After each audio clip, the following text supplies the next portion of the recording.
Reading from Srimad Bhagavatam, Canto 7, Chapter 15, text number 68, translation and commentary by His Divine Grace Srila A.C. Bhaktivedanta Swami Prabhupada, founder Acharya of ISKCON. Because of your service to the Supreme Lord, all of you Pandavas defeated the greatest dangers posed by numerous kings and demigods. By serving the lotus feet of Krishna, you conquered great enemies who are like elephants, and thus you collected ingredients for sacrifice. By His grace, may you be delivered from material involvement. Purport. Placing himself as an ordinary householder, Maharaj Yudhishthira inquired from Narad Muni how a griha mudha, a person who is entangled in household life and who thus continues to remain a fool, can be delivered. Narad Muni encouraged Maharaj Yudhishthira by saying, "You are already on the safe side because you," hand on your mouth, should wash it. Here. Wash it. Your left hand is on there. This is called Parana. Already on the safe side because you, along with your entire family, have become a pure devotee of Krishna. By Krishna's grace, the Pandavas conquered in the battle of Kurukshetra and were saved from many dangers posed not only by kings, but sometimes even by the demigods. Thus they are a practical example of how to live in security and safety by the grace of Krishna. Everyone should follow the example of the Pandavas who showed how to be saved by the grace of Krishna. Our Krishna consciousness movement is intended to teach how everyone can live peacefully in this material world and at the end of life return home back to Godhead. In the material world there are always dangers at every step. Padang yadipadang natesham.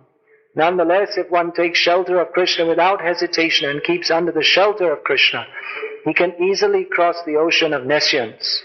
Samashrita ye padda pallavaplabang mahatpadang punya yasho mararehe. To the devotee, this great ocean of nescience becomes like a puddle of water in the hoofprint of a cow.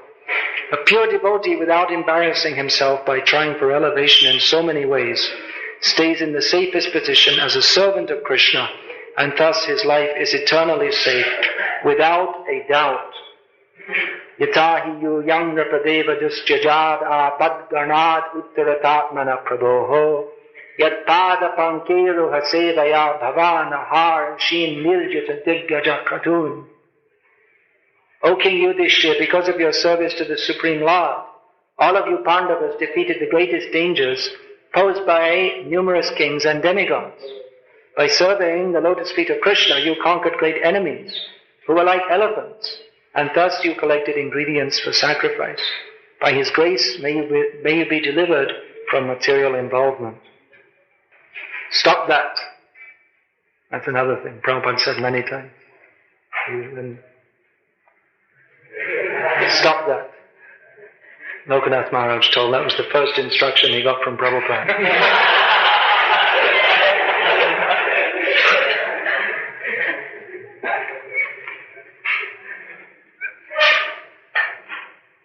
Now Narad Muni is, actually he's finished giving his detailed instructions on how to live in this material world as a perfect person. He's given the idea of how one can live as a perfect brahmachari, householder, vanaprastha, and sannyasi. He's given general instructions for civilized human beings. Now he's going to give he is giving some very specific instructions, or to bring these general directions into focus in the life of the individual who he's instructing, namely Maharaj Yudhishthira. So that is the duty of the Guru. He gives general instructions and specific instructions. General instructions for all. Everyone should rise early. Everyone should chant the Hare Krishna mantra. But he may give specific instructions or indications to individuals also. That's called fine-tuning. That everyone has general rules and regulations to follow, but in particular what an individual should do or how he should adjust his life so that he becomes perfectly placed in Krishna consciousness. For that some specific instruction may be required. Now, in giving some specific direction to Maharaj Yudhishthira,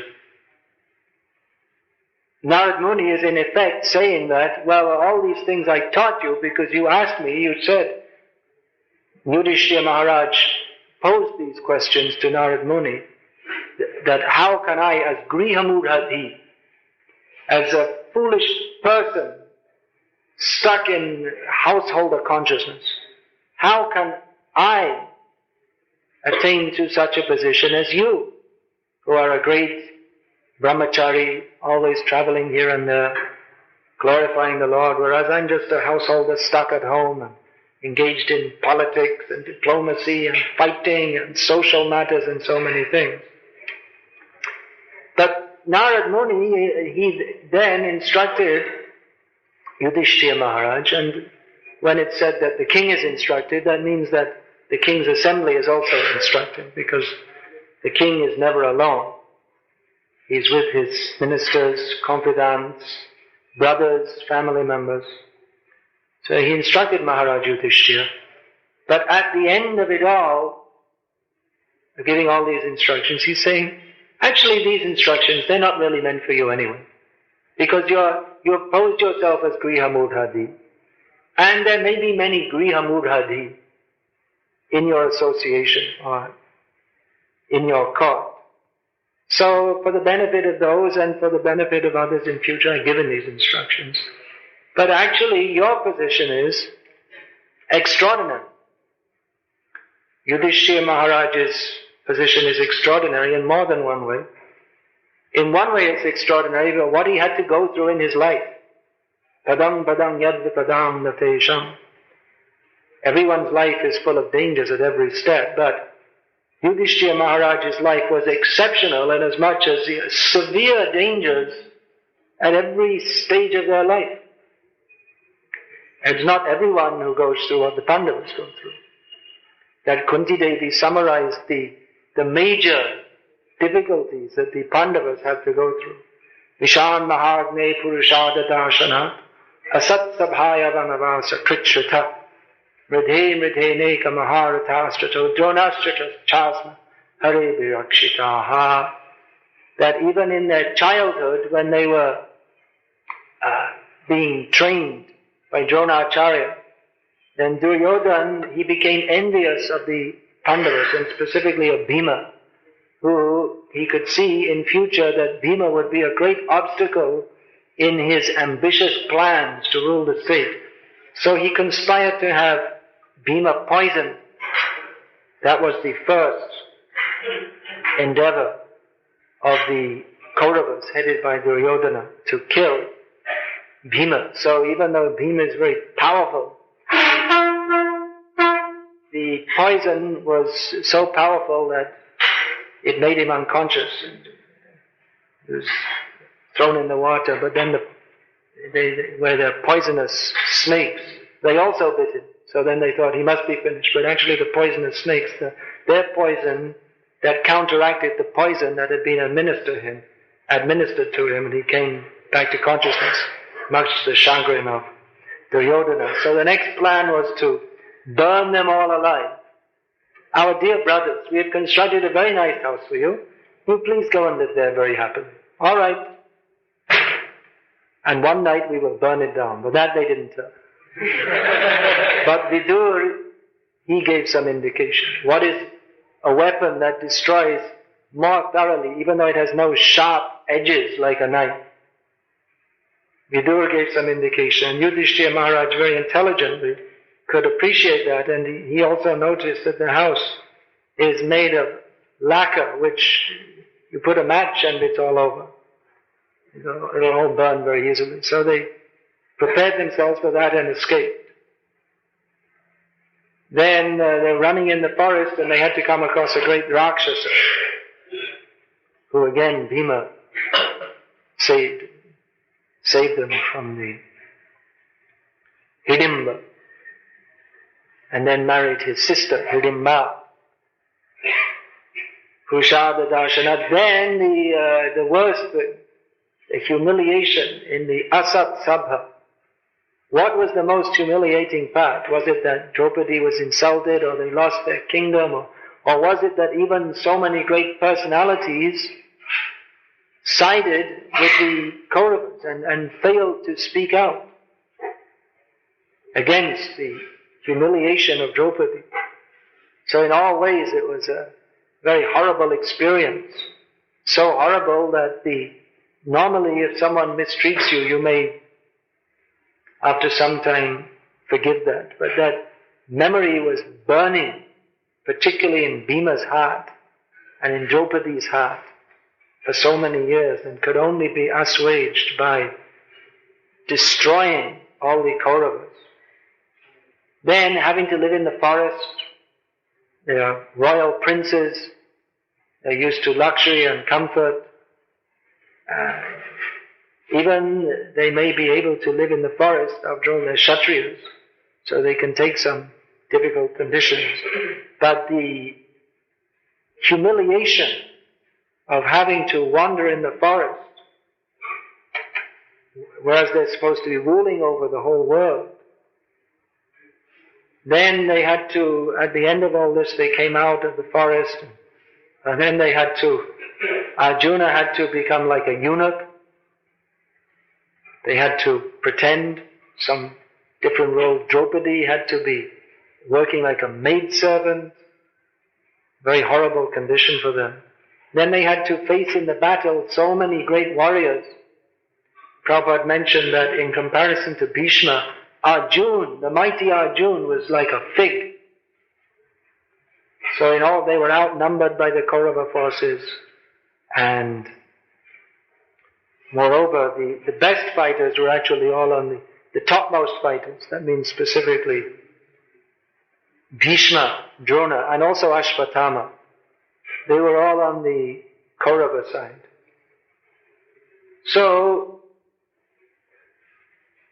they got through that also, and then Ashwatthama sent the Brahmastra to destroy the last remaining descendant of their dynasty. But Krishna protected them in all circumstances. So, Maharaj Yudhishthira was extraordinary in many ways. His character as an ideal person, his having to go through so many difficulties that we cannot imagine. And above all, he was extraordinary as a great pure devotee of Krishna.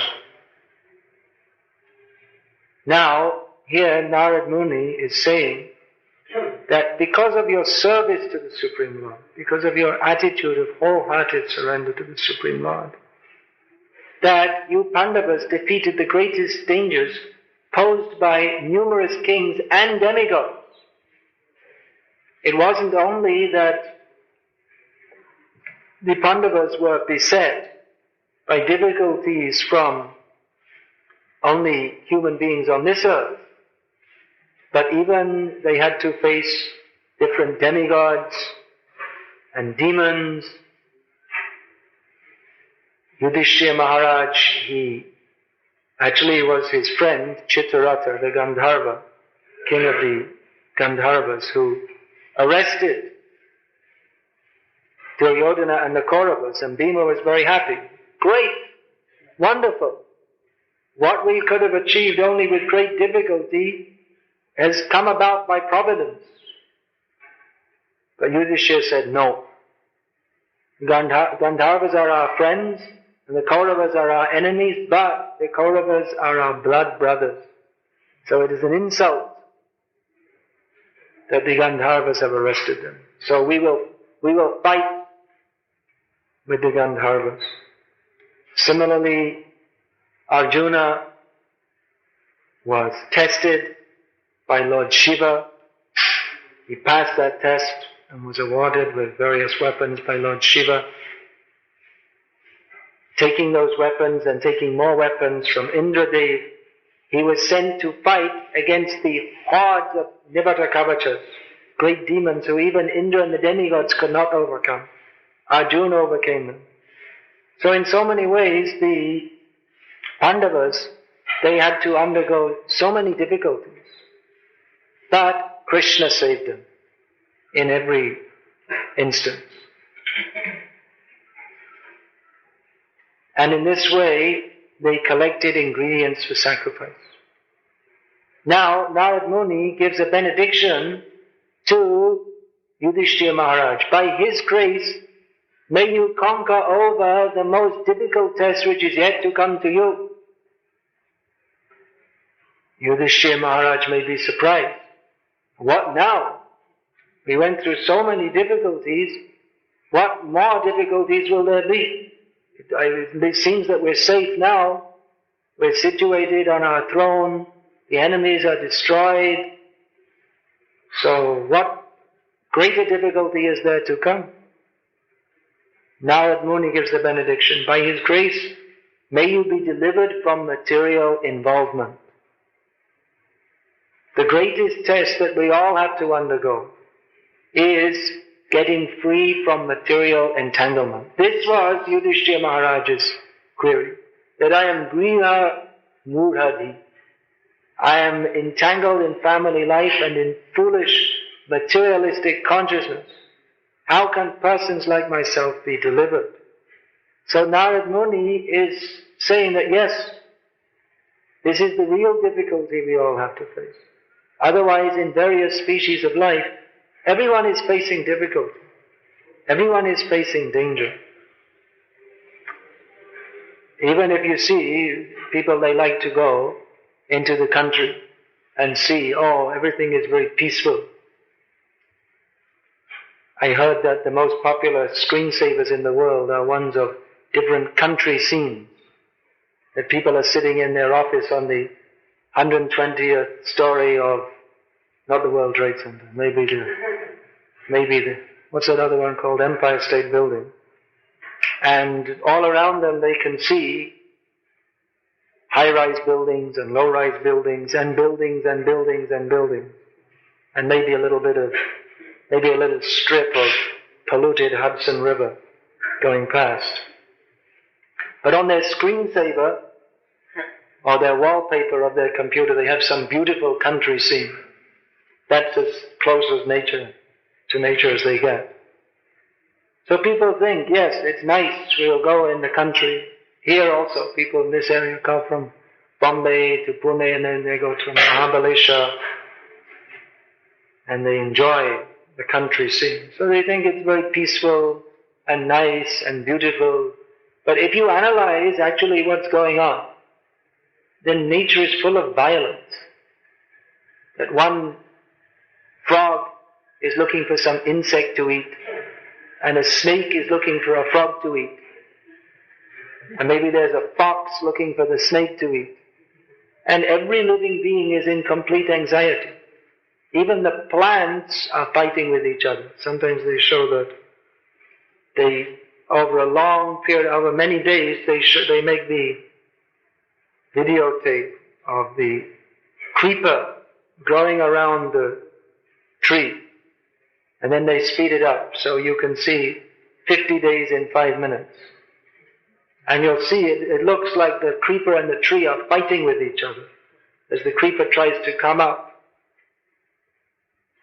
So, everyone is struggling. The world is full of violence and dangers. And you'll find the animals, they're always alert and aware. They're always afraid that some creature is going to come and eat me. They're always in the anxiety. Samasamudvigna. Always full of anxiety. In England, where I come from, it's a very common thing. Early in the morning, you'll see there's these birds, they're called starlings. So they have a habit of, on the grass lawn or on the earth, they'll poke their beak in and pull up a worm. And the worm will be struggling and the starling will be pulling it up. And you pull it up and eat it. But as he's going down, putting his beak down, at the same time, he's looking up this way. Going down, looking this way. Always looking. Attacking one side and looking this way the other. Because he's afraid that the cat will come behind me and catch me. So this is indicative of material life.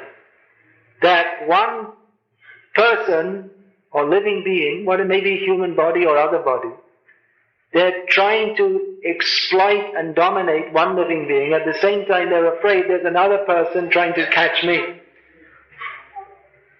This is material life.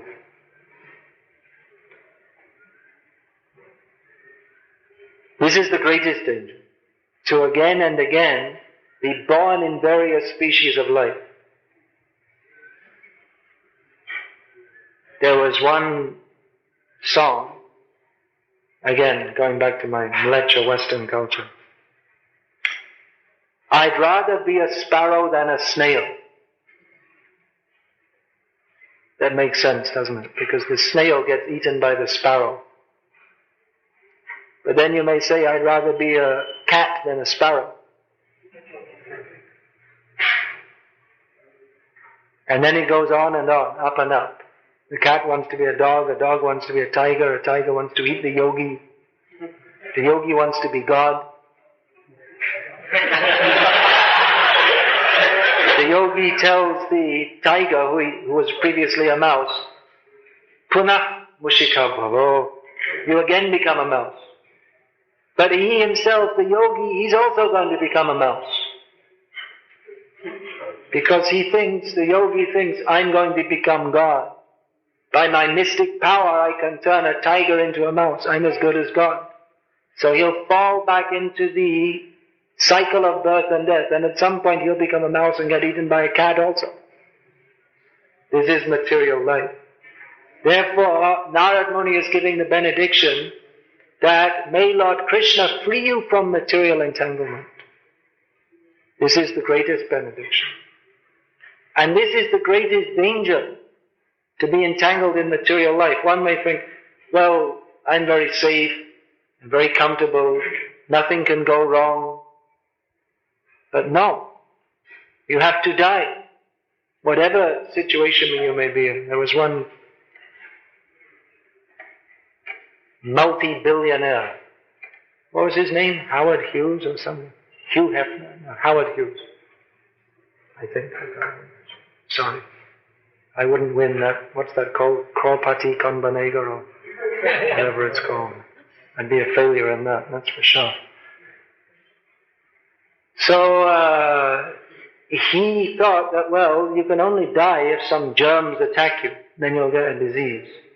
So he had not millions of dollars, that was the change, was his millions of dollars. He had billions of dollars.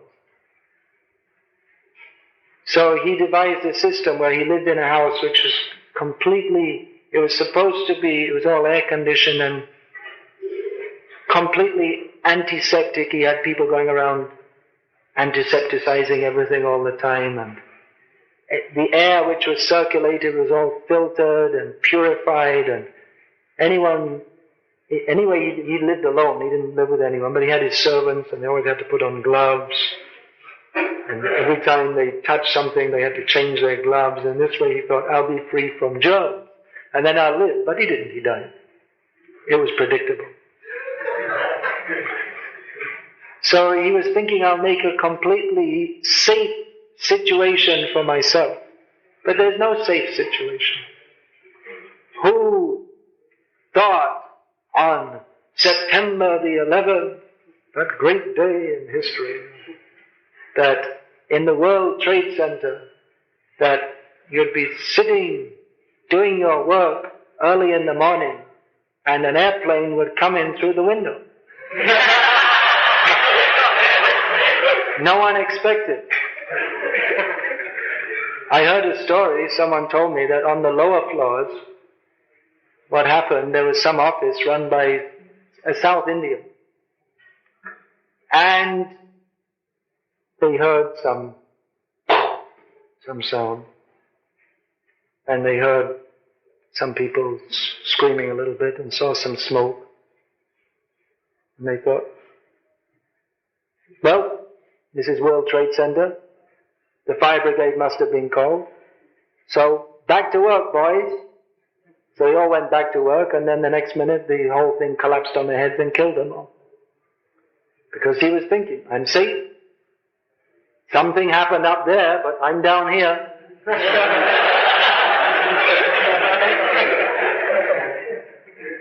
They couldn't imagine. No one in America imagined. They used to see on the TV, terrorism. Oh, that's something that happens in some other country, not in America. Now they're afraid. They were thinking, we are safe. They're not safe. Now they're all afraid. They became so afraid they wouldn't even open up an envelope. They're afraid they'll get some germs in the envelope. But they're so foolish they don't consider that whether you get killed by bin Laden or whether you die peacefully in your sleep, you have to die. It comes to the same thing. It all adds up to the same thing ultimately. And what they don't know is that dhruvam janma mritatsya cha. Death is certain, and for one who has died, birth is also certain. And along with birth comes suffering, suffering, suffering, on and on and on. So the real danger is not so much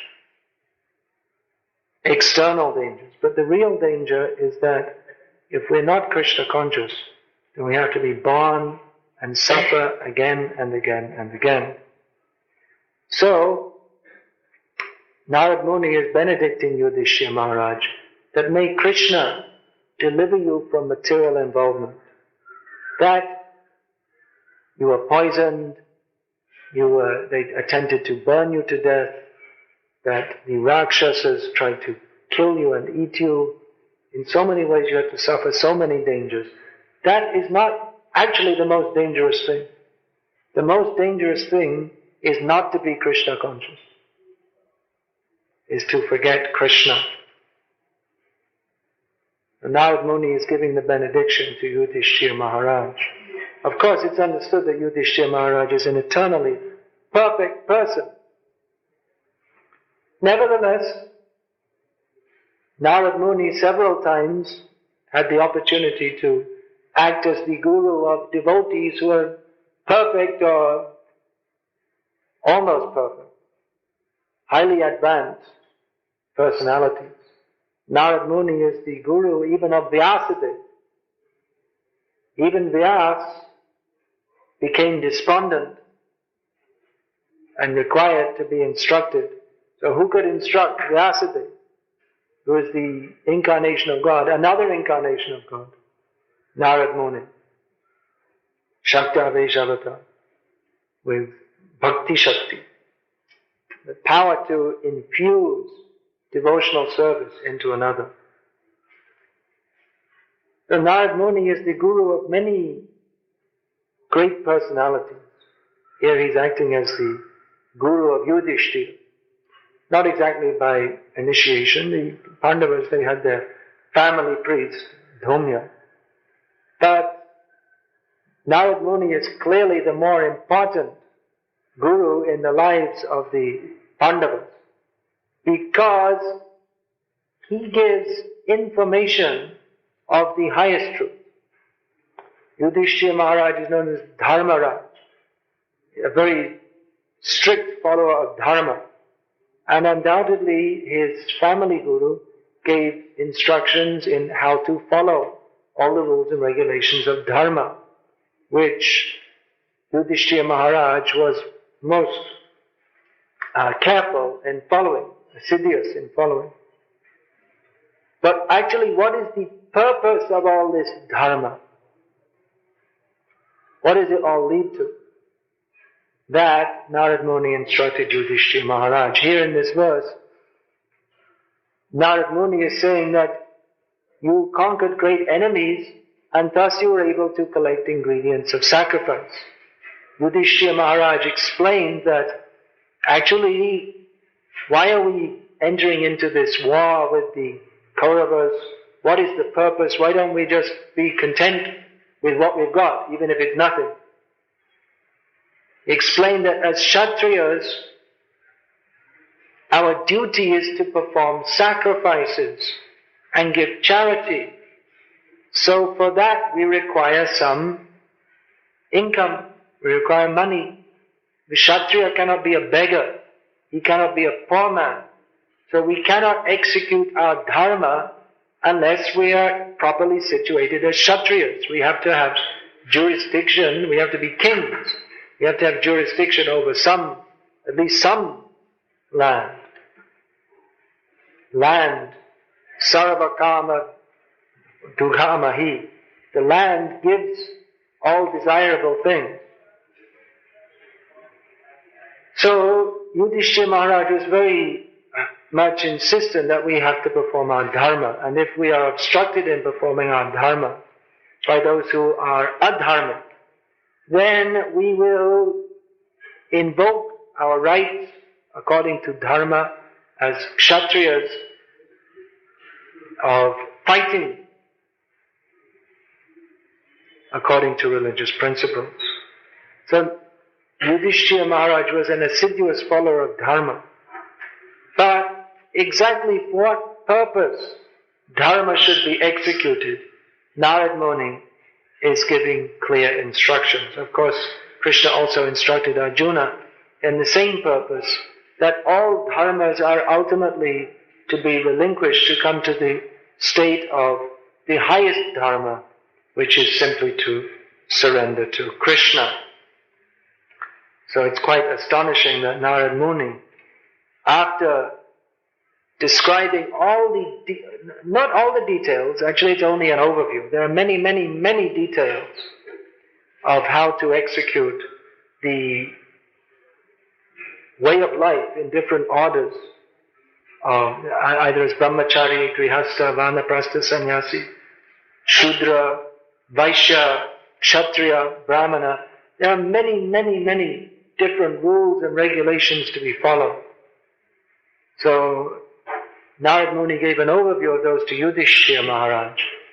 But now he's coming to the summary that actually for you, you're already so exalted that you have achieved that which is ultimately to be achieved by all the followers of Varnashram, which is to become dear to Krishna. In fact, he told Yudhishthira Maharaj that you're so fortunate, others are following the Varnashram system to get the favor of the Lord, but you are so fortunate that the Supreme Lord Himself is so intimately related with you as a friend, as a cousin. Sometimes He becomes your messenger, sometimes He becomes your servant, sometimes He becomes your confidant, sometimes your minister. He's so much intimately related with you. For your sake, He will lie, He will cheat. Many times people ask, why is it that Krishna induced Maharaj Yudhishthira to say a lie? And Krishna himself became, in the eyes of foolish people, defamed by them. Why did he induce Arjuna to kill Karna in an apparently adharmic manner? Krishna did all this. Afterwards Krishna explained. He himself was asked, but why did you do this? And Krishna said, well, if he didn't do that, he couldn't have won the battle. There was no other way to do it. So Krishna was so much concerned that Yudhishthira Maharaj be sat on the throne, that he became intimately involved in their activities. So how much fortunate is Yudhishthira Maharaj? Why fortunate? Because he's the emperor of the world? No. Fortunate that he was able to overcome so many difficulties? Yes, but not simply because he overcame so many difficulties, but because he did so directly by the grace of Krishna. Everyone undergoes difficulties, and sometimes people are delivered from those difficulties apparently by chance. Again, getting back to that September the 11th thing. So I read that one of our devotees was distributing books, and then he met someone who said, well, actually I was supposed to be on one of those flights, but I was late and I missed it. So then I started considering about, that was lucky, I was just saved from being killed on September the 11th. So he was very eager to take one of the books. So, circumstantially, one may be saved from various dangers, but if one is directly protected by Krishna, then how fortunate he is. So this is a devotee's ambition. He doesn't pray to the Lord, deliver me from difficulties. But he prays to the Lord that please engage me in your service. Deliver me from difficulties means the devotee thinks that the only thing which is really bad in life is to forget Krishna.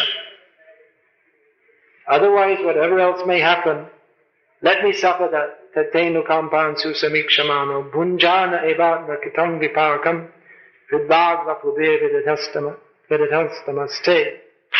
Then, jiveta yo mukti padesa taya bhak. One who thinks that I'm getting so many difficulties, it's all due to my karma, let me suffer, but let me go on serving Krishna.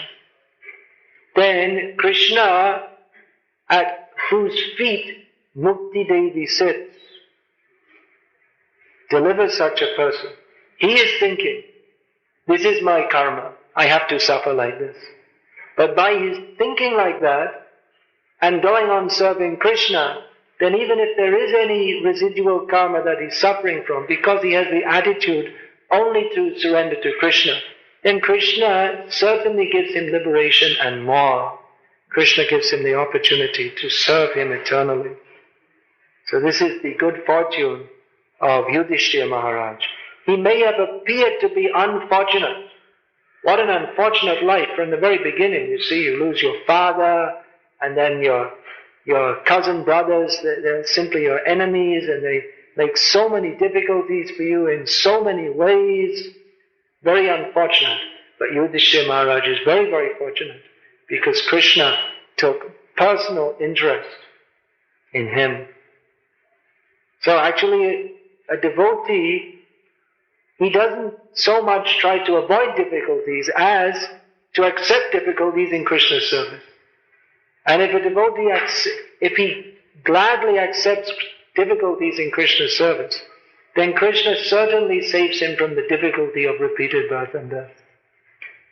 Therefore, Kunti Devi had the astonishing prayer, which is quite opposite to the way most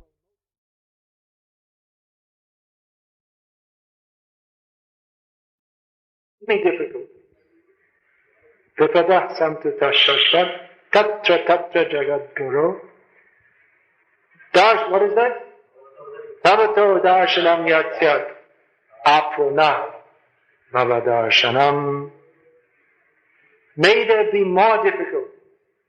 Oh Krishna, you see, she was listing the poisoned cake, then burning house, Rakshasas, humiliation, living in the forest. She was listing all the difficulties. She said to Krishna, I'm not complaining. Please don't think I'm complaining. I'm thanking you very much. Thank you for sending all these difficulties. Now please give us more. It's an unusual prayer. Most people don't pray like this. But she was praying like this, that dear Krishna, please give us more difficulties, because then we'll remember you more intensely. And by remembering you thus, we will see you always, and we will never have to see material life again. This is the prayer of Kunti Devi. So devotees, those who are aspiring to be pure devotees, they may desire like that. And particularly if one goes to preach Krishna consciousness in the modern world, then you don't have to ask separately for difficulties to come. They will be there.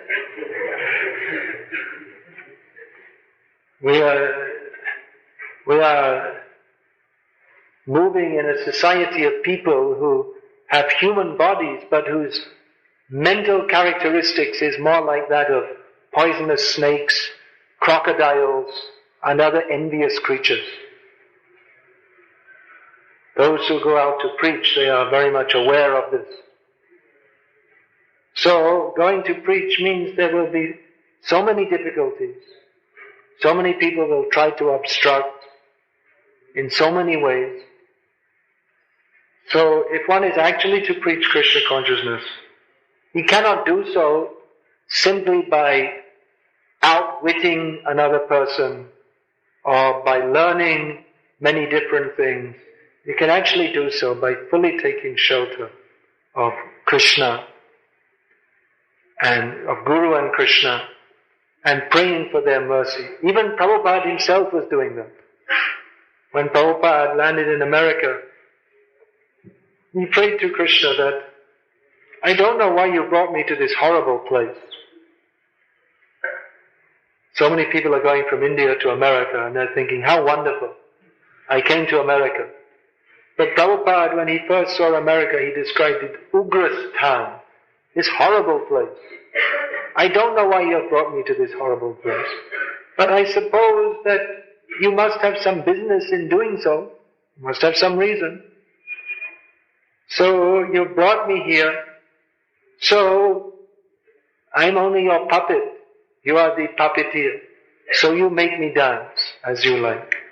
And according to your plan, these people who are completely absorbed in the lower modes of material nature, they may be delivered. So that is the mood of a devotee who goes out into the dangerous jungles of Kali Yuga, where it means the concrete jungles, where people, their consciousness is like that of very dangerous vipers and serpents, and presents the message of Krishna. So many difficulties will be there. Devotee happily tolerates and goes on preaching Krishna consciousness, even if others may not appear to be interested, or even more worse, they may be even against Krishna consciousness, but a devotee goes on with his duty of preaching Krishna consciousness, and in this way earns the pleasure, earns the protection of Krishna. Such a devotee is guaranteed to go back home, back to Godhead. As one devotee once asked Prabhupada that well, will we go back to Godhead? Prabhupada said that we're all working so hard to send others back to Godhead, and we ourselves will not go. Another time a devotee said to Prabhupada that, you see, we're out distributing books all day, every day, and we meet so many materialistic people, and we're always having to talk to them. Many times, you see, if you want to catch their attention, you'll talk to them in an almost materialistic manner. Because if you to stop someone at the airport, in an airport in America, first of all, to stop them is pretty difficult. And then if you say, hello sir, Sri Bhagavan Uvacha, Kutastra Kasrilamin, they're not going to stop and listen. I said, oh, I made a mistake, sorry. And so you have to, hello there, where are you coming from? This, that, oh, you're a fish farmer, oh, how wonderful. And you have to say, you speak to them almost in a materialistic way. So the devotee was saying that we're all day, every day, we're meeting these people and speaking to them in a materialistic manner. Then how will we be able to remember Krishna at the time of death? Prabhupada said, if you just go on with this bhakti distribution throughout your life, then at the time of death, Lord Chaitanya will come and force his way into your mind and take you back to Godhead personally. That was Prabhupada's promise. Hare Krishna. Is there any question?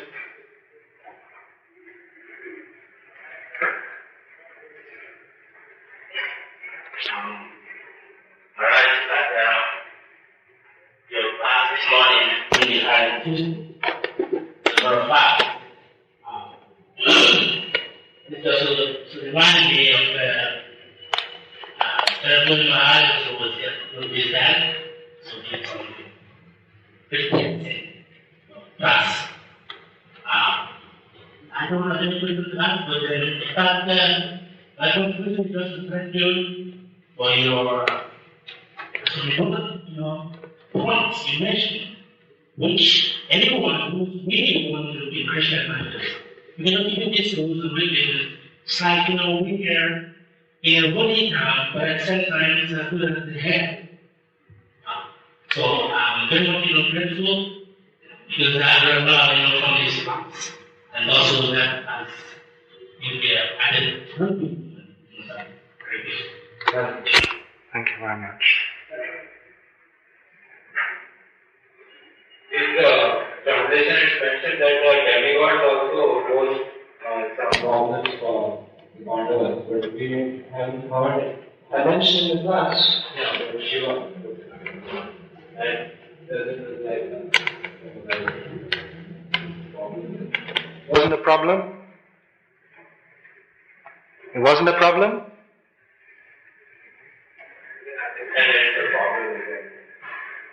Lord Shiva came disguised as a hunter. You know this story? And fought with Arjuna. That Arjuna was hunting, and then one hunting man from the forest came, and with his Arjuna had his bows and arrows, and the hunting man, they also have bows and arrows.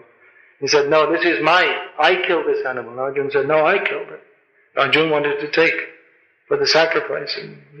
So they had some fight, and then Arjuna is a trained Kshatriya, and some hunter, they're just going around shooting a few animals in the forest, but actually gave him such a severe fight. Then Lord Shiva showed his form to him and said, yes, I'm satisfied with you. Then he gave him more weapons. So it was a challenge. Even Arjuna, what to speak of demigods, the demigod who gave Arjuna a severe test. Who was that? Urvashi. For that, Arjuna's moral character was tested. For that, the great Arjuna, powerful, heroic Arjuna, he had to become a eunuch for 1 year.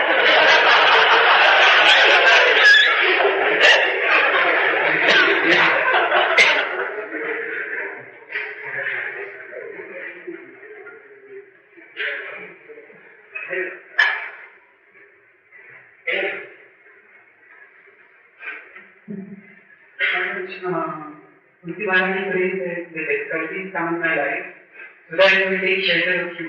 You will remember me more. But often we see when the lives of devotee, when difficulties come, they give up Krishna consciousness. So what is it when a difficulty comes, a devotee will go towards Krishna or against Krishna? That's his own choice. That's the test. Are you a devotee or not a devotee? How strong is your devotion? Recently I met a man in Dubai. He said that I used to follow this Sai Baba. Your Sai Baba, not that Bangalore Sai Baba, your Marathi Sai Baba. Sorry, not yours, you're all devotees, but the local, the original Muslim Sai Baba. But he said, but now my wife, she convinced me, and I chant 18 rounds a day. But I want to get, my ambition has always been to get 2 million dirhams. 1 dirham's about, I don't know, actually it's about 15 rupees I guess by now. So he said, I've been working all my life and I still don't have any savings. So I want to get 2 million dirhams and I'll use it for religious purposes. But I've been chanting and following, it's not doing anything. So I'm thinking of going back to Sai Baba. So, what kind of chanting is that? That's not very devotional, is it? It's not actually devotion. Devotion hasn't really arisen in the heart. Bhukti mukti spriha yavat pishachi hridi vartate tavat bhakti sukhasya tra katam abhyudayo bhavet. As long as one has desires for material enjoyment or for liberation, as long as these desires, which are compared to like a witch residing within the heart, then one cannot actually experience what is bhakti. So that is the test. Do we want Krishna or do we want material enjoyment? When the difficulty comes, we'll try to avoid it. And if that means to overcome the difficulty we have to give up Krishna consciousness also, then we'll give it up, if we're not Krishna conscious. If we're doing it for Krishna's sake, then we'll accept whatever difficulties come and go on with our Krishna consciousness. Please don't lean on Prabhupada's Vyasa. It's not meant for leaning on. It's for Prabhupada's service, not your service. But if actually we're doing it for our own enjoyment, then when difficulties come, we'll give it up and we'll think there's a better way to overcome these difficulties. Let me try something else. Let me try Sai Baba, or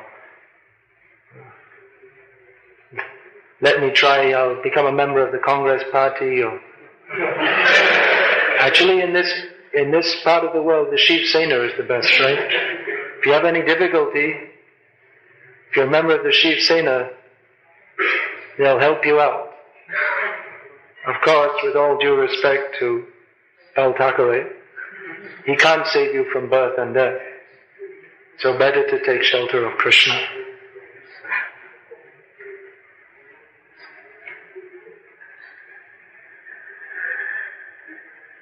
Is that right? Maharaj Narayana told Krishna, we want Krishna delivery from material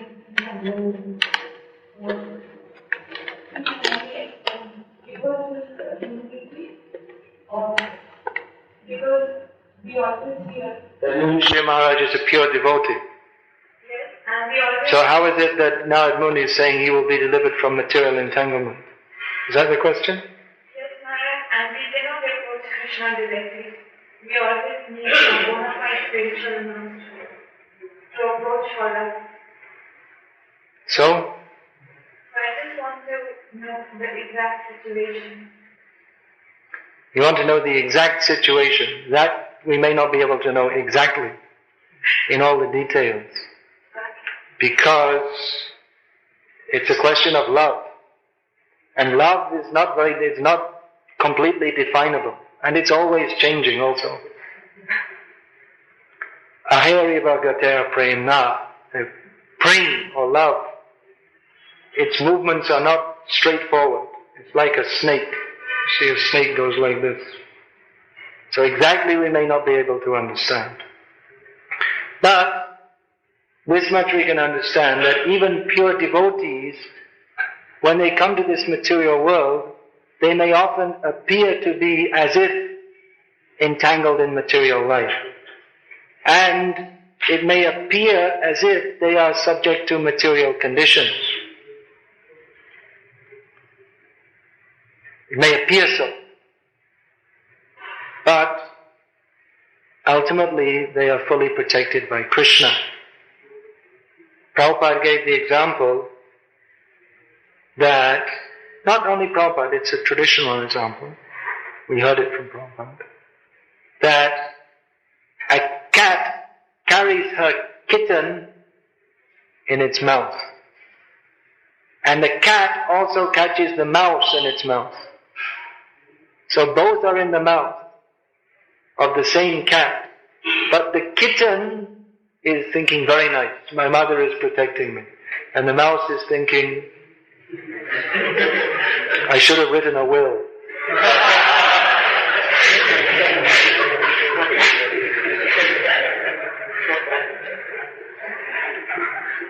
So they're both in the same apparently in the same situation. But the kitten is protected, whereas the mouse is about to be destroyed. So in the same way, a devotee may appear to be within material conditions, but actually he's fully protected by Krishna. And even his appearing to be in material conditions, that is to show for us who are lesser devotees, that if we fully take shelter of Krishna, then even if we have to go through so many difficulties, Krishna will ultimately deliver us. So this is demonstrated in the lives of pure devotees.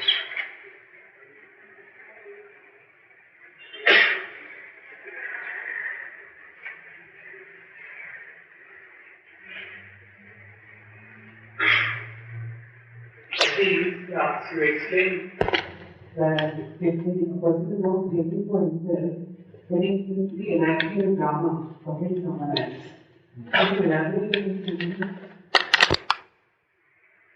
Yeah, what I'm talking about is that people, I was saying that last night, that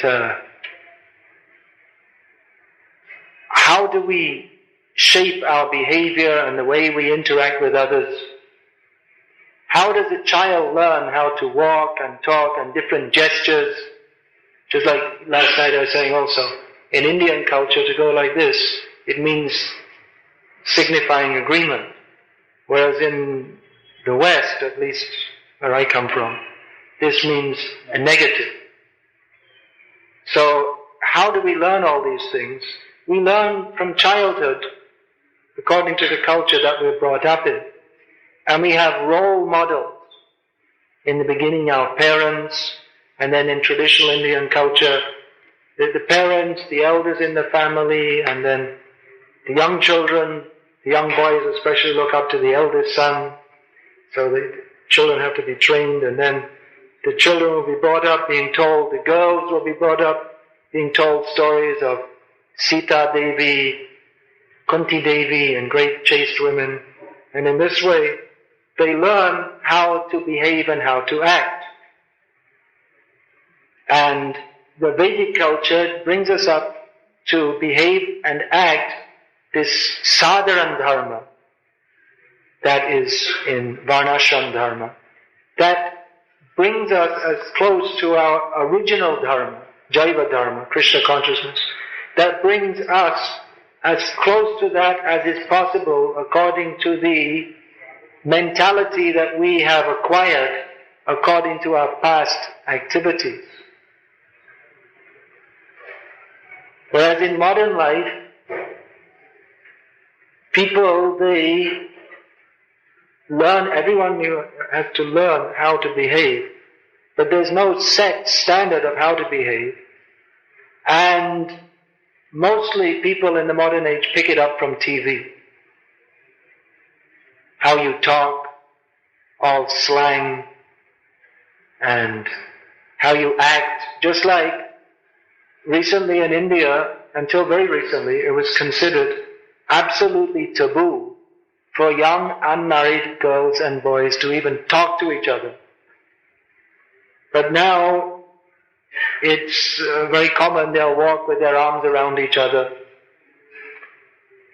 So they've learned this from TV and cinema. This is how we should behave. Now, that kind of behavior which is seen on TV, it's all artificial actually, in which people show themselves, "Hi, how are you? Fine." It's more concerned with making a show of being happy than of actually being of steady heart. People don't have steady consciousness. Their consciousness is always disturbed because they have so many material desires. So, especially in modern society, how people behave, it's more cutting a profile, imitating the behavior of some TV character, than of actually developing their character from within the heart. Modern behavior, it's not based upon character or upon qualities, but upon simply trying to impress others, particularly trying to impress the opposite sex.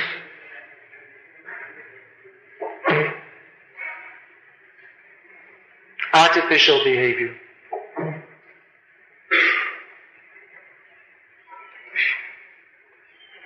So we'll finish there. Yeah. Often people say that when you follow regulations, especially in devotional service, person becomes accusation, person becomes like a set pattern only. Whereas the person will be able to express the willingly that doesn't follow the regulations. Like from what you said, that the opposite is true. That you develop a Yes. We're taking, by following these rules and regulations, they regulate our lives in a manner that is favorable for bringing out our original personality. Whereas all these people who say that, well, I just want to be the way I am, but they don't, they just follow, they say I want to be the way I am, but then why do they buy the particular brand of jeans which is advertised on the TV?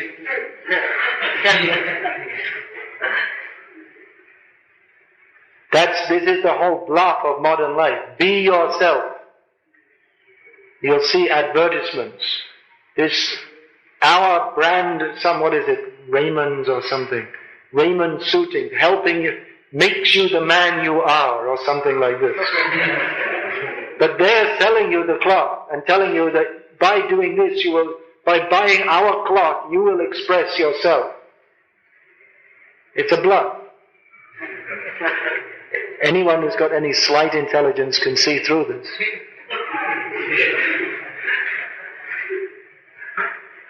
The whole of modern life, people interact with each other simply to get some advantage from them. That, like I say, young boys are acting, and you have to act very cool and a little tough. And they have to show off to the girls. And the girls have to show that, yeah, we're all fun. And the other way of interacting is that, just like you see, someone will come to your door and sell you something. And they're very friendly and very nice. I've got something very nice for you, but they don't give a damn about you. They want to sell you something for their benefit. I've got something very nice for you, but do you really think he cares for you? This person has come to my door. He never saw me in his life. I don't know who he is. And he's saying, I've got something nice for you. Should you believe him? That he's come just because he wants to do something good for you. No, he wants to do something good for himself. He wants to sell you something so that he can get some money for himself. But he says, I've got something very nice for you. It's presented as if I'm doing something good for you, whereas actually he wants to do something which he thinks is good for himself. So the whole of modern life is simply based on cheating, that's all. That's why, you see, as devotees, we should speak straightforwardly. In the beginning, you see, we may say, I've got something very nice for you. We may also do the same thing. Here's a very nice book. It will teach, it will help you, you see, to concentrate. Mostly the students want to know how to concentrate on all this boring stuff we're supposed to read. It doesn't have any inherent attraction, and we're supposed to study it day and night. So how can we concentrate? So they say, well, you see, this book teaches you how to concentrate. And we say, oh, really? Oh, okay. But our real aim is to teach you how to concentrate on Krishna. We don't say what it teaches you to concentrate on. So we're also a certain kind of cheating, but that's actually for people's ultimate benefit. But we shouldn't, actually our preaching, in the beginning we may just give a book like this and tell people anything, practically, to take a book. But then if we're speaking in public lectures and preaching among people, then we shouldn't simply flatter them, and our aim is not simply to make people feel nice in an artificial, superficial way. But we may have to say things which they may not like, to remove their, of course we may have to say things they don't like to remove their entanglements or their attachments. Of course, not everyone should do that. Not everyone should attempt to do that. It's just like in surgery. A surgeon is required, but it requires some training also. If you've been given knowledge of how to perform basic first aid, then you shouldn't attempt to do a heart transplant. It requires certain training. But that is also required. To seek what is required and not simply what the person wants to hear for their sense gratification. Alright, so still more questions. Alright. Do we have time? Yeah. Thank you. You see, there are so many regulations and rules which are consciousness. Actually, not so. I can teach you many more.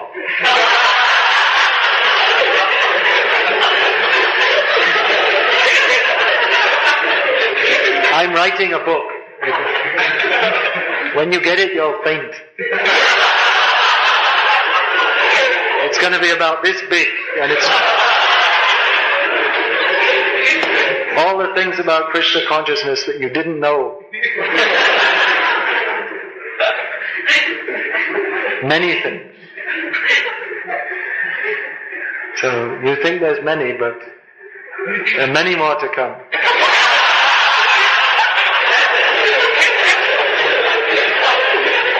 None of them are difficult to follow. But you should know. For instance, I saw Radhesham Prabhu this morning turning the devotees around as they were dancing with their backs to the deities. A very commonly done thing. But then we should consider what we're chanting in glorification of the Lord, and at the same time turning our back to Him. It's contradictory. Did you ever think about that? So we should face towards the Lord when we're in the kirtan, in the temple, not turn our backs to Him. For instance, this is one of the many basic things which somehow or other they're not much taught these days, but they should be taught. So what was your question, or does the question get scuppered? So we understand these rules are for our own benefit, but still we are not able to follow. What is the reason and purpose? Why not? Which rule are you not able to follow? Waking up in the early morning. Waking up early in the morning, you're not able to follow. Well, ask someone who does wake up early in the morning to help you follow it, that's all. He can get you up. It's a simple thing. Of course, if you don't want to follow, that's something else. But don't say you can't follow. You can. It's just a matter of deciding whether or not to do it. Those who sleep early in the morning, they enjoy the pleasure, Maya Sukh, the pleasure of being in ignorance. And those who rise early in the morning, they enjoy the pleasure of seeing the Supreme Lord risen so beautifully and chanting His holy name. They enjoy the facility to go back home, back to Godhead. Srimad Gaurvashtakam etaduchai brahme muhurte patati prayatnat. Yastena vrindavana nata sakshad sevaiva labhyajam shonta eva. This is the Falashruti verse of the Gaurvashtakam. That anyone who, during the Brahma Muhurta, loudly chants this Gaurvashtakam, very loudly and attentively also, then at the time of leaving their body, they directly attain service to Krishna in Vrindavan. Are you ready to get up early in the morning now? Consider what you're missing. If you don't get up early in the morning, then you may be sleeping and sleeping and sleeping many lifetimes. Jeev jago, gora chandra bole. Kota nidra jao maya, pisachira kole. How long are we going to go on sleeping? Take rest early also. That also helps. Regulated life. So, let's pass the mic over there. When we understand how important is Krishna consciousness, then definitely we'll want to follow. Take a little difficulty to follow. Maharaj, often it is taught to us that in Krishna consciousness we should associate with Krishna. We should associate anything with Krishna. We should do it for Krishna. But something what happens is that we are doing some deed and we don't do it properly. Like we are doing some seva and we don't, it doesn't happen properly. We are trying to distribute books but nobody is taking the books. So often it leads to frustration that I cannot serve Krishna properly, that I cannot do seva properly. So what will one do with something that is? Then you pray to Krishna, help me next time. But at the same time we should understand that our duty is to try. And the result that Krishna may give or not give. That's another test from Krishna. If we're not able to, we're trying to serve and the apparent result doesn't come, then that's a test. That are we attached to the result of showing, oh, I'm such a great book distributor, or are we attached to serving Krishna? Many years ago, many means in terms of our tiny lifespans, means must have been 1978, 1979. I was on a traveling bus party, not bus, van, traveling in England. There were 3 of us going out together week after week. So 2 of us, we were the top 2 distributors in England at that time. And the other devotee who was with us would go out all day, every day, and have very small scope. But every day he would go out, he would try, he would pray, but somehow or other he wasn't doing much. And myself and the other devotee, we didn't look down on him or anything, because we could see he was trying his best. But he wasn't happy that he wasn't doing much, but he went on trying. So anyway, shortly after that, I came out to India. And in those days there wasn't much communication as there is now. But then after some time, I came to know that he'd gone to South Africa, and for several, I think for about 2 or 3 years, he was the top distributor in the world. He kept on trying, and eventually Krishna rewarded him, even though he went for months and months trying, and very small results. But he kept on trying, and then Krishna rewarded him in that way. So Krishna may reciprocate in various ways, but we have to go on with faith in Krishna, whatever the result is. Prabhupada was trying so hard to preach Krishna consciousness. Even his own family wasn't taking interest. Eventually people showed interest in Jhansi, people showed interest, and he was developing something, and then some difficulty came and everyone deserted Prabhupada. All the people who had come around him, shown interest, helped him to get a place, and then the Bharatiya Vidya Bhavan, Lilavati Munshi, his wife, she said, well, I think we should have this building. This building could be better used for some training women how to do sewing. So that was it. No one wanted to stand up to such a powerful woman, and that was it. Prabhupada was out on the road again. all his effort for so many months finished. He had nothing. Back to square one.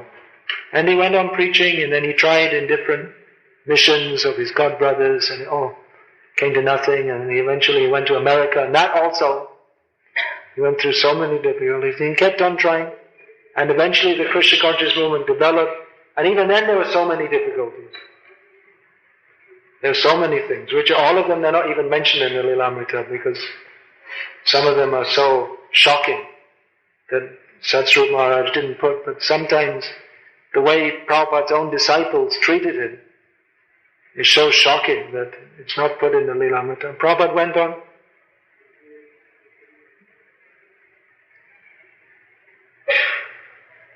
So, yeah. Maharaj, I want to become sincere, but sometimes I try to do service to Lord and become sincere for 2-3 days, and then I might serve in the last down.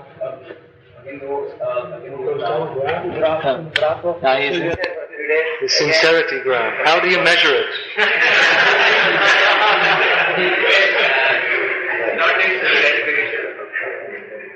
Many students have this problem. A few days they do well.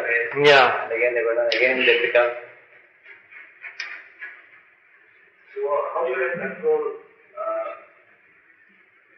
What do you want in the inner depths of your heart? Do you want to be another useless materialist, or do you want to be a devotee of Krishna? You have to decide. What do you want? You want to be a devotee of Krishna. Well, the best advice is, come and live with us.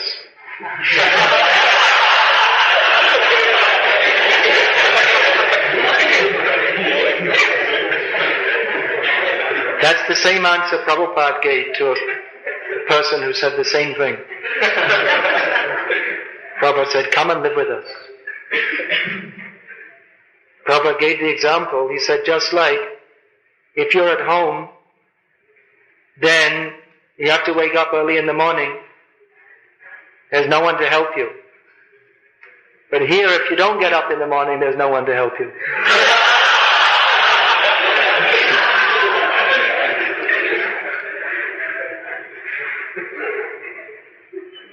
That's best. That may not be immediate, but that's good advice. By association we can become strong. Of course, not everyone can live in the temple, but we have to live with devotees. That means we should at least associate with devotees regularly, daily. By association we get strength. It's a simple principle of Krishna consciousness. Also, another thing is that in the beginning especially, it's just like a child. They're crawling and then they get up and they walk a few steps and they fall down again. They keep on trying and eventually they gain strength.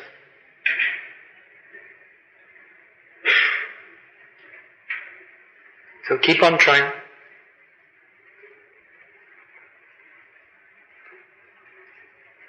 Hare Krishna. More questions? Maharaj, in the last meeting, you were telling about how this preaching is a very wonderful service. Last meeting, last time. No, last time you came, you gave last year. So then you were complaining that preaching is like medicine, potent medicine, but you cannot take the overdose of the medicine also anyway. So we find in our preaching activities, to be balanced is sometimes, or most of the time, is quite difficult. In the sense, if you go on too much of the activity part of it, it becomes kind of passion. And if you try to remain inactive and aloof, it's kind of ignorance. So to be always on balance in the preaching line is difficult. And simultaneously we hear sometimes that, better to play safe in Krishna consciousness. So can you explain this? Because recently we are reading your book, where you mentioned that advancement very closely related to one's attitude in Krishna consciousness. Regarding the case. Why is there much intelligence in balance? Generally, if we get into preaching activities, there's unlimited things to do. So we could be just engaging in preaching activities 24 hours a day. But then we require some intelligent regulation of our lives In the beginning stages anyway, especially we'll be under the guidance of others who help us to regulate. Now you should do this, at this time you should do this, at that time you should do that. Later as we become more mature, it's like a child in the beginning, they may be regulated by their parents. But eventually they become an adult and they're supposed to be able to a large extent determine their own minute by minute activities. So that requires some intelligence. That you do a preaching, then sometime in the day you withdraw, do some reading. Maybe sometimes you're so busy that you may go for some days without reading, so then you may withdraw also for a few days and do some extra studying and chanting and all these things. There's no fixed formula that we have to see individually. Tesham satata yuktanam bhajatam priti purvakam dadami buddhi yogam tam yena mam upayanti te. Krishna gives intelligence. Play safe, yeah, but not so safe that you don't take any risk also. You have to take some, preaching means taking some risk. If we're only thinking I'll only act for my own benefit in Krishna consciousness, then actually we won't benefit very much. Preaching is also sadhana. Sadhana means activities for our purification. So preaching also is required to help purify us. Prabhupada writes in one purport that for devotees who are not engaged in going among the public and preaching to them, then it's very difficult to cross over the three modes of material nature. The three modes, that includes goodness.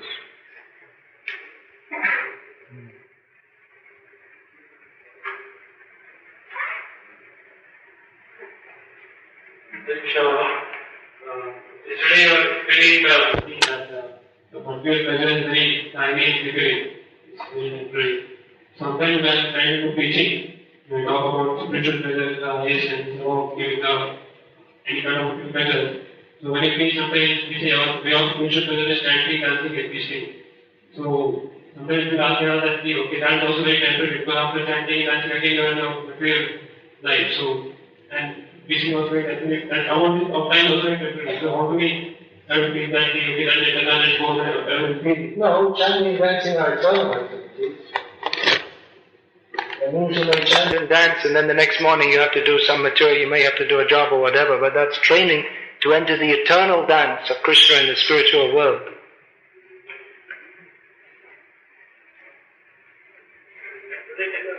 Present material conditioning is temporary only or right? Because we cannot experience No, whatever we do for Krishna, that's to our eternal benefit. It's not a material activity. I want the pleasure is what, right? Talking about the happiness.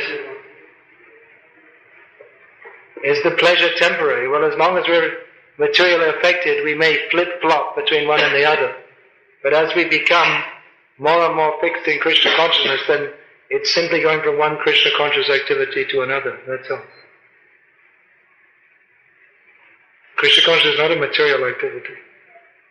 It's not another kind of material pleasure.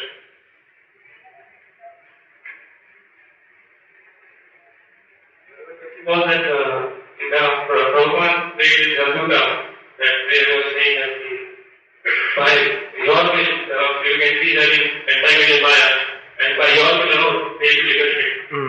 So, all you basically understand is living in the own free will, which is coming as all by free will can. Yeah. No, that means that Krishna gives the facility. It's Krishna's arrangement that those who desire not to be Krishna conscious, they come to the material world. And it's up to the living beings to decide which side they want to go on.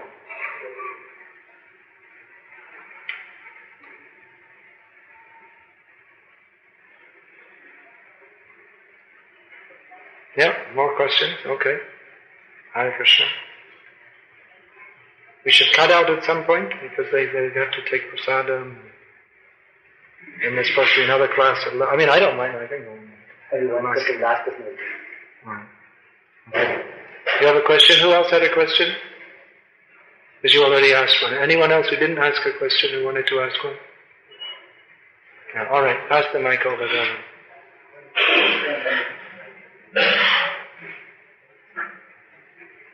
Oh, all right. Everything is happening with the will of the Supreme Lord. How do you relate the settlement? Everything is happening under the will of the Supreme Lord doesn't mean that everything is happening by the will of the Supreme Lord. There's a difference. That's practically the same question that was asked just now. That the Lord gives facility to those who don't want to remember Him to come to this material world. But it's not His desire that they come here. So those that come here, they act under the direction of the material energy. And they get what is due to them. It is the Lord's arrangement, indirectly, that those who perform sinful activities, they have to suffer. And anyway, that's September 11th thing. It's far too much publicity about this. Just because it happened in America. I mean, how many people have been killed in Kashmir? How many people were killed in that September 11th thing? About 3,000 or 4,000, something like that? How many people die in earthquakes, and in Rwanda, some country in Africa, in a few months they killed 3 million people. Just because it happened in America, they make such a big fuss about it. They're every day killing far more cows, pigs, chickens, and so on. And they're wondering, why did it happen to us?